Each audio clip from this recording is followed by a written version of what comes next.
महाशिवरात्रीला त्या ठिकाणी माझ्या गिरीबापून फार सुंदर चरित्र सांगितलं मायबाप, की महाशिवरात्री जर आली ना तर भगवान शंकर म्हणतात, जर 1000 अश्वमेध यज्ञ जर ते फळ तुम्हाला प्राप्त करायचं असेल तर महाशिवरात्रीच्या दिवशी फक्त एकच बिल्वपत्र मला अर्पण करा. किती? एक बिल्वपत्र महाशिवरात्रीला जर तुम्ही अर्पण केलं तर त्या ठिकाणी 1000 अश्वमेध यज्ञ केल्याचं ते फळ प्राप्त होतं मायबाप. एक सुंदर चरित्र गिरीबापूंचं मी ऐकलंय मायबाप, ते मी प्रगट करतोय तुमच्या समोर. महाशिवरात्रीचं व्रत तुम्हाला मी सांगतोय. येणारी महाशिवरात्री निदान त्याचं फळ तरी पुरेपूर आपल्याला मिळावं याकरता मी सांगतोय. पण येणाऱ्याचं जे महाशिवरात्र आहे ना मायबाप, व्रत करण्याच्या अगोदर त्या व्रताची माहिती जाणून घ्या, कसं करावं लागतं ते. मला सांगा, महाशिवरात्र आपण करतोय पण कोणत्या ग्रंथामध्ये असं सांगितलं चिप्स तळून खा? कोणत्या ग्रंथात सांगितलं 1 किलो शब्दांना भिजू घाला? कोणत्या ग्रंथात सांगितलं आज महाशिवरात्र आहे त्याचा नियम असेल की त्या ठिकाणी भगरीच्या भाकरी 3 खा? कोणत्या ग्रंथामध्ये लिहिलेलं आहे मला सांगा ना तुम्ही. शाबुदाना हे नाव कोणत्या ग्रंथात आहे? भगरीच्या भाकरी हे नाव कोणत्या ग्रंथात आहे? उपवास करण्यापूर्वी त्याची पुरेपूर माहिती अगोदर घेतली पाहिजे. आपल्याला फळ का प्राप्त होत नाही एवढं करून हे शास्त्र सांगते, शिवमहापुराण सांगताय. अरे ज्यानं महाशिवरात्र केली त्याला सहजही केली. सहज मी चरित्र सांगेल, जे दृश्य आज आपल्याला पाहायचंय ना, मी सांगेल की सहज केलेलं व्रत आहे. सहज, की ज्याला माहिती नाही महाशिवरात्र आहे, पण त्या महाशिवरात्री सहज जर घडली तरी माझ्या भगवान शंकराची प्राप्ती आहे मायबाप. एवढी महाशिवरात्र अलौकिक सांगितली, पवित्र सांगितली. काय सांगितलं महात्मे, की 12 महिन्याचे जेवढे उपवास करतोय ते 12 महिने जर फळ आपल्याला प्राप्त व्हायचं असेल तर एकच उपवास करा. कोणता? महाशिवरात्र. 12 महिन्याचं फळ मिळून देणारी ही महाशिवरात्र आहे.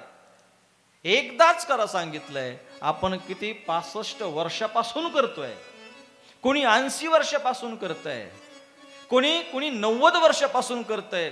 मला सांगा, प्रत्यक्ष जो माझा भगवान शंकर आहे, ज्याची जटा आहे, ज्याच्या जटेवर त्या ठिकाणी गंगा आहे, ज्याच्या कपाळाला त्रिपुंड ओढलेला आहे, ज्याचा त्रिनेत्र आहे, कानामध्ये साप आहे, ज्याच्या हातामध्ये त्रिशूळ आहे, ज्याच्या त्या ठिकाणी डमरूळ आहे, एका हातामध्ये शिंग आहे, गज चर्म गुंडाळलेला आहे, असा अलौकिक असताना माझा देवाधिदेव महादेव ज्याचा कंठ निळा आहे मायबाप, तो माझा भगवान शंकर कधी या प्रत्यक्ष रूपानं कोणाच्या स्वप्नात आला का रे? नाही ना. बरं का नाही आला?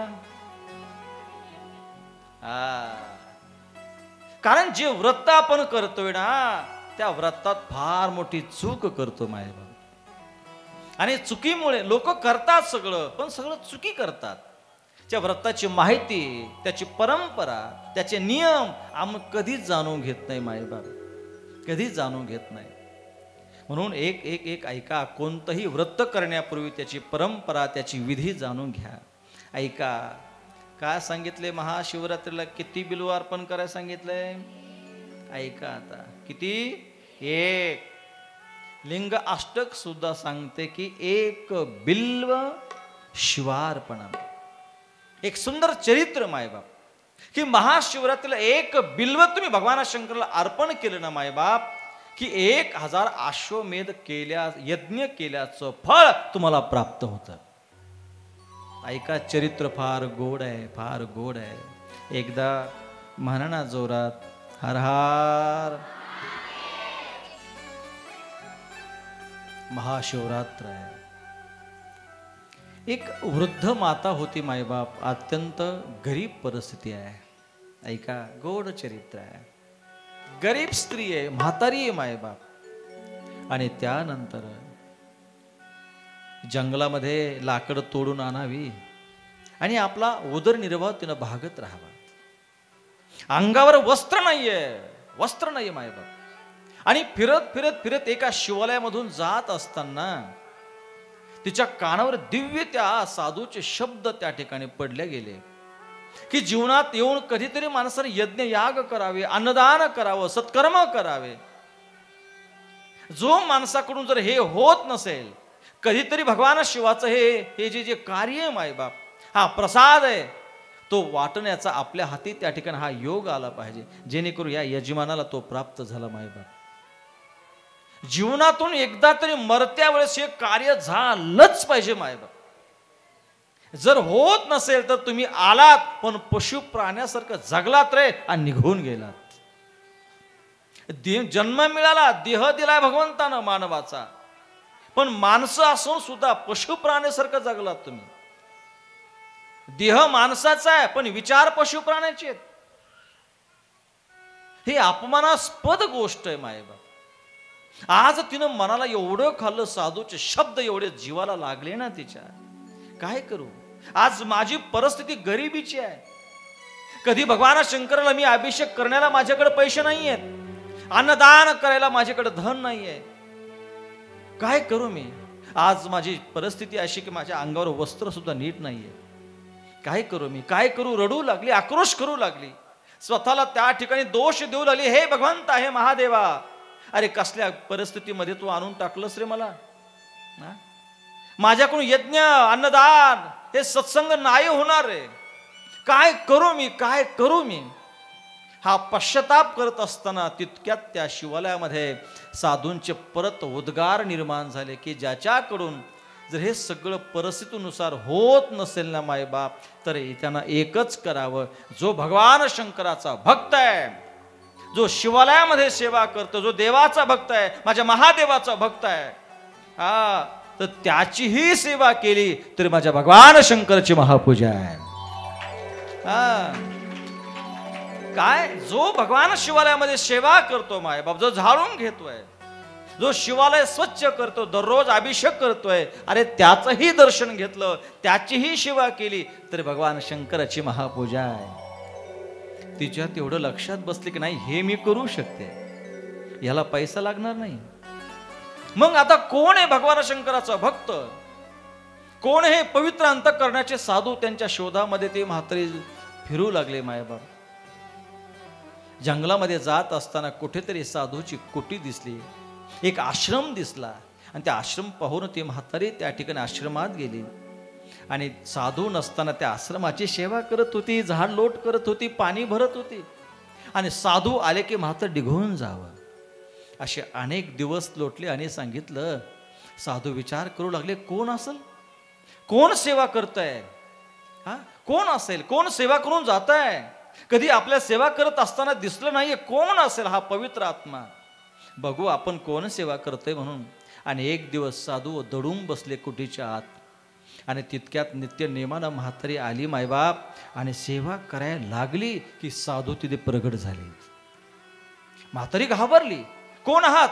म्हातारी, आई, आम्ही साधू आहोत, आम्ही तपस्वी आहोत, आणि या कुटीची सेवा कधीपासून करतेस तू, का करते, कोणी सांगितलं करायचे. साधू महाराज घाबरली होती मायबाप. मला कोणी सांगितलं नाही, मला कोणीच सांगितलं नाही, पण शास्त्र हे पुराण मी ऐकल्यापासून मला भगवान शंकराची ही फळाची प्राप्ती व्हायला पाहिजे होती. मला अन्नदान, हे ज्ञानदान, हे सत्कर्म हे माझ्याकडून होणार नाहीये, माझ्या भगवान शंकराचा अभिषेक माझ्याकडून होणार नाहीये, कारण माझी परिस्थिती एवढी हालाकीची आहे की माझ्या अंगावर वस्त्र सुद्धा नाहीये. त्यावेळेस साधू म्हणले की एखाद्या तुम्ही भगवान शिवांच्या जो शिवालयामध्ये सेवा करतो, भगवान शंकराचा जो भक्त आहे, त्याचीही सेवा केली तरी भगवान शंकराची महापूजा आहे. हे मी ऐकलंय म्हणून मी आज तुमची पूजा करते आहे. पण साधूनं म्हातारीकडे पाहिलं, सांगितलं, हे माते, हे बघ, आम्ही संन्यासी आहोत, आम्ही ब्रह्मचारी आहोत, आणि तू जर आमची पूजा करत असताना, एक स्त्री इथं सेवा करत असताना जर समाजानं पाहिलं ना, तर लोक आम्हाला नावं ठेवतील. आम्ही संन्यासी आहोत, आम्ही ब्रह्मचारी आहोत, आम्ही योगी आहोत, आम्ही तपस्वी आहोत. आणि एक ब्रह्मचार्य साधूची सेवा एका स्त्रीनं करू नये. जो ब्रह्मचारी आहे, जो संन्यासी आहे, त्यांना स्त्रीचं मुख सुद्धा पाहू नये असं सांगितलंय. अरे जो ब्रह्मचारी आहे तरी दुकानातली बाहुली सुद्धा पाहू नये असं शास्त्र आहे, त्याला ब्रह्मचारी म्हणावं. हे माते, तुला इथं सेवा करता येणार नाही, क्षमा असावी. त्या म्हातारीला दुःख झालं. माईबाप सांगितलं असं नका करू. हे बघ असं नाहीये, पण तुला आम्ही आशीर्वाद देतो बघ. काय ही सेवा सफल होईल, तुला आशीर्वाद असा देतोय. हे माते ऐक, येणारी जी महाशिवरात्र आहे ना, त्या महाशिवरात्रीला जर ऐक माझे माते, येणारी महाशिवरात्र, त्या महाशिवरात्रीला जर तू फक्त शुद्ध अंतःकरणानं एक बिल्व पत्र जर तू अर्पण करशील तर हे माते की तुला 1000 अश्वमेध यज्ञाचं फल तुला प्राप्त होईल. 1000 अश्वमेध यज्ञ. म्हात्रीला अतिशय आनंद झाला. दर्शन घेतलं, म्हात्री निघून गेली. पण आता म्हात्री वाट पाहते कोणत्या तिथीची? कोणत्या? महाशिवरात्र. कधी महाशिवरात्र येईल, कधी येईल, कधी येईल. मी कधी शिवालयामध्ये जाईल, कधी भगवान शंकराला एक बिल्व पत्र अर्पण करेल. मायबाप म्हातारी वाट पाहत होती महाशिवरात्र. एक एक दिवस चालत निघून जात आला. कोणाला विचार महाशिवरात्र कधी आहे, महाशिवरात्र कधी आहे. लोकांना सांगू 2 दिवस राहिली, 4 दिवस राहिली, 5 दिवस राहिली. ज्यावेळेस असं करता करता म्हातारीची जी प्रतीक्षा ती जवळ जवळ आली मायबाप. आणि एकाला विचारलं महाशिवरात्र सांगा ना कधी आहे. त्यानं सांगितलं महाशिवरात्र उद्या आहे. 1 दिवसावर आल्यानंतर म्हातारीला अतिशय आनंद झाला. मायबाप रात्रभर म्हातारी झोपली नाहीये. ओम नमः शिवाय, ओम नमः शिवाय, ओम नमः शिवाय, महादेव महादेव महादेव महादेव. महाशिवरात्रीची प्रतीक्षा करत असताना ते रात्रभर तिची साधना होती. आणि उद्याची सकाळ, हा सूर्योदय, शिवरात्रीची तिथी उजाडली. मायबाप म्हात्रीला अतिशय आनंद झाला. धावत पळत बिल्ववृक्षाकडे गेली. बिल्ववृक्षाला जल अर्पण केलं, सेवा केली, दर्शन घेतले, प्रदक्षिणा घातल्या. आणि म्हातारीनं बिल्ववृक्षाचं फक्त एकच बिल्व पत्र तोडलं. मायबाप किती तोडलं? एकच तोडलं. आणि तोडल्यानंतर मायबाप म्हातारी ते बिल्व पत्र श्रद्धेनं घेऊन शिवालयाकडे धावत निघाली. जसं जसं भगवान शंकराचं शिवालय जवळ येईल ना, तशी धडधड धडधड धडधड त्या म्हातारीच्या शरीरामध्ये, हृदयामध्ये होत होती. मायबाप ज्यावेळेस शिवालय जवळ आलं, पहिली पायरी माझ्या भगवान शंकराच्या शिवालयाची, माझ्या महादेवाच्या शिवालयाची चढल्यानंतर म्हातारीचे डोळ्याचे अश्रू मात्र थांबत नव्हते. की मला माझ्या भगवान शंकर, आज महाशिवरात्र आहे, महाशिवरात्र आहे, एक बिल्व पत्र मला माझ्या महादेवाला अर्पण करायचं आहे. आणि म्हातारीचा पाय उचलत नव्हता. माझा महादेव तिची वाट पाहत होता. ज्यावेळेस ही म्हातारी, अंगावर नीट कपडे नाहीत, वस्त्र फाटलेले आहेत, आणि हातामध्ये एक बिल्व पत्र आहे. म्हातारी जवळ जवळ गेली आणि एका भगवान शंकराच्या जवळ बसली. ज्योतिर्लिंगाच्या जवळ बसली, लिंगाच्या जवळ बसली. आणि म्हातारीनं देवाकडे पाहिलं. अश्रू त्या ठिकाणी घळघळ त्या टपकत होते म्हातारीचे. हे महादेवा, हे भोलानाथ, मी भोळी येत रे, मला तुझी काय सेवा करावी मला कळत नाहीये ना. माझ्याकडे काय काय धन द्रव्य काहीच नाही रे. पण हे भगवान, हे भोलेनाथ, त्या साधूच्या सांगण्यावरून, त्या भावनेने, त्या पवित्र अंतःकरणाने आज महाशिवरात्रीला मात्र एक बिल्व पत्र तुला अर्पण करते. आणि त्या म्हातारीनं मायबाप एक बिल्व पत्र घेतलं आणि अगदी फार मोठ्या पवित्र अंतःकरणारे महाशिवरात्रीला ते बिल्व पत्र अर्पण केलं. आनंद झाला मायबाप. बाहेर आली म्हातारी. कित्येक दिवस लोटले, पण म्हातारी विचार करत होती की साधूनं सांगितलं की एक बिल्व पत्र अर्पण केल्यानंतर किती अश्वमेध यज्ञ केल्याचं फळ प्राप्त होईल. वाह, क्या बात है. किती 1000 अश्वमेध यज्ञ केल्याचं फळ प्राप्त होईल. किती बेल वाहिल्यानंतर? कधी? महाशिवरात्रीला. आता प्रश्नचिन्ह मनात उत्पन्न झाला की साधूनं सांगितलंय मी बेल अर्पण केलंय, पण मला 1000 अश्वमेध यज्ञाचं फल प्राप्त झालं असेल का? आता हे कसं सिद्ध करायचंय? हे कसं सिद्ध करायचंय? साधूनं सांगितलं मी बेलपत्र अर्पण केलंय, पण 1000 अश्वमेध यज्ञाचं फल, ते पुण्य मला प्राप्त झालं असेल का? हे कसं सिद्ध करू? तितक्यात एक दौंडीवाला आला. ऐका हो, ऐका, आपल्या महाराजांचे जे सुपुत्र आहेत, राजपुत्र आहेत, आज रोगानं ते ग्रस्त झाली आहेत.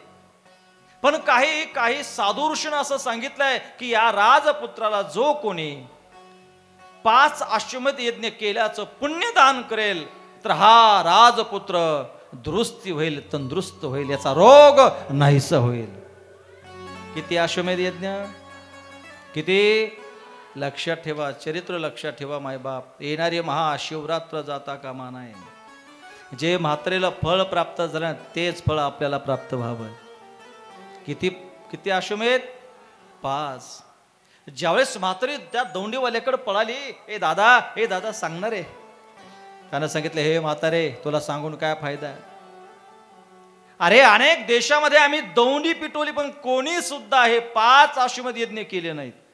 आणि तुझ्या अंगावर नीट वस्त्र नाही, तू कधी काय केलंय? माणसं वस्त्राला पाहूनच किंमत करतात, लक्षात ठेवा. हा, कपड्यालाच पाहतात माणसं.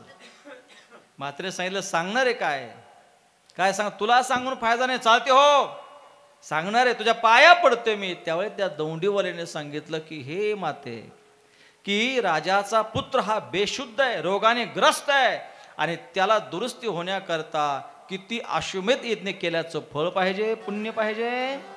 5. पण अजून आतापर्यंत हे 5 अश्वमेध यज्ञ केल्याचा माणूस आतापर्यंत सापडला नाही. म्हातारीनं तेवढं ऐकलं मायबाप आणि आता धाव घेतली. कुठे? राजाकडे. अरे द्वारावर गेल्यानंतर कित्येक जणांनी म्हातारीला हकलून दिलं रे. हा, पण एक सात्विक माणूस होता, त्यानं म्हातारीकडे पाहिलं. माते काय पाहिजे, काय अपेक्षा आहे? काहीला वाटत होतं की म्हातारीकडे काय असणार आहे, कारण जगाची रीतच अशी आहे. एखाद्या गरीबानं खरं सोनं घातलं का लोक म्हणतात नाही ते खोटं आहे, आणि एखाद्या श्रीमंताने खोटंही घातलं का लोक म्हणतात नाही ते खरं आहे. बरोबर आहे ना? गरीबानं कितीही चांगले कपडे घातल्यानं मागायचे नाही कपडा साधा आहे, सोनं खोटं आहे, आणि श्रीमंतानं खोटंही घातलं तरी ते खरं आहे. अरे आज म्हातारीचे विचार ती तळमळ सत्य होती रे. पण आज म्हातारी कोणाचा विश्वास नव्हता की हे 5 अश्वमेध यज्ञ म्हणजे करोडो रुपये खर्च येतोय, आणि ह्या म्हातारीच्या अंगावर वस्त्र हिनं कधी केली असेल. पण एक सात्विक माणूस आढळला, त्यानं सांगितलं नाही थांबा. प्रत्येकाला वाटत होतं ही म्हातारी काहीतरी राजाला भीक मागण्याकरता आली, आणि म्हातारी अपेक्षानच आली होती की मी जर 5 अश्वमेध यज्ञ फळ दिलं, दान केलं ना पुण्य, मला राजा काहीतरी धन दौलत देईल, काहीतरी द्रव्य देईल, सोनं देईल, अलंकार देईल. त्या आशानं ही म्हातारी आली होती मायबाप. त्यावेळी एका सात्विक माणसाने सांगितलं नाही थांबा, हिला मधी सोडा. म्हातारीला मधी सोडण्यात आलं. राजानं पाहिलं, काय? नाही महाराज, मी 5 अश्वमेध यज्ञ केल्याचं फळ पुण्य दान करायला आले. राजा हसू लागला, सगळे शिष्यगण हसू लागले म्हातारीला, सगळे अपमान करू लागले. ही म्हातारी कुठंतरी खाण्याच्या आशानं, काहीतरी मागण्याच्या आशानं आली म्हातारी. आणि असे कित्येक येतात, पण तरी तो सात्विक माणूस एक होता, चांगला होता विचाराचा. अरे जाऊ द्या ना, ती आली ना काही ते, पण काहीतरी चांगले विचार आहे ना तिच्या मनामध्ये. आपला पुत्र, सुपुत्र, राजपुत्र दुरुस्ती व्हावा ही तर भावना त्याच्या मनात आहे ना. अरे असो काही खोटं, पण जाऊ द्या, त्याला काय करायचं ते करू द्या. हे माते, हे म्हातारे, काय पाहिजे तुला? मला थोडं पाणी मिळेल का? आणा रे पाणी त्या म्हातारीला आणण्यात आणलं. म्हातारीनं हातात पाणी घेतलं. वय झालं होतं, हात थरथर कापत होता, वस्त्र मळालेले होते रे. चेहऱ्यावर घाम आलेला होता. कशाचं मेकअप त्या जंगलामध्ये, काय सगळीकडे जागोजागी ते वस्त्र फाटलेले. फार फार फार फार बिकट परिस्थिती त्या म्हातारीची, की त्या म्हातारीला कोणी जवळ सुद्धा बोलू देणार नाही. म्हातारीनं हातामध्ये पाणी घेतलं. जिथे तो मुलगा पडलेला होता ना राजपुत्र, तेथे म्हातारी जवळ गेली, हातामध्ये पाणी घेतलं, वरती पाहिलं. भगवान शंकराची प्रार्थना करत होते, हे साम सदाशिव, हे कर्पूर गौरम, तुला उठवलं ना, ज्या मातेनं जीवदान दिलं, जा पहिलं त्या मातेकडे. आणि तो राजपुत्र त्या मातेकडे गेला, लोटांगण घातलं. ज्यावेळी त्याचे डोळे उघडला गेले ना, त्यावेळेस मात्र मोठ्यानं टाहो फोडला, हे माझ्या भोलेनाथ, हे साम सदाशिवा, माझी लाज राखलीस रे, माझी लाज राखलीस. अरे जी म्हातारी काही द्रव्याच्या आशानं आली होती रे, जी म्हातारी संपत्तीच्या आशानं आली होती मायबाप, आणि त्याच म्हातारीला त्या ठिकाणी माझ्या सांब सदाशिवानं हा चमत्कार तिच्या जीवनात घडला. राजानं विचारलं, हे आजी सांग तुला काय पाहिजे? त्यावेळेस ती म्हणली, आता मला काही नको आहे बास, सगळं मला मिळालंय, आता मला काही नकोय. पण हे राजे साहेब, एक मी प्रार्थना करते, माझं ऐका, मला काही नकोय, पण एक माझ्यासाठी कराल काय? येणारी जी महाशिवरात्र आहे ना, त्या महाशिवरात्रीला फक्त माझ्याकरता एक बिल्व पत्र महाशिवरात्रीला अर्पण करा, बास एवढंच माझ्याकरता आहे. एक बिल्व पत्र तुम्ही अर्पण करा. खूप झालं, खूप झालं, खूप झालं मायबाप. ही महाशिवरात्र लक्षात ठेवा. म्हणून जो कोणी महाशिवरात्रीला एकच बेल अर्पण करेल त्याला किती अश्वमेध यज्ञ केल्याचं फळ प्राप्त होतं?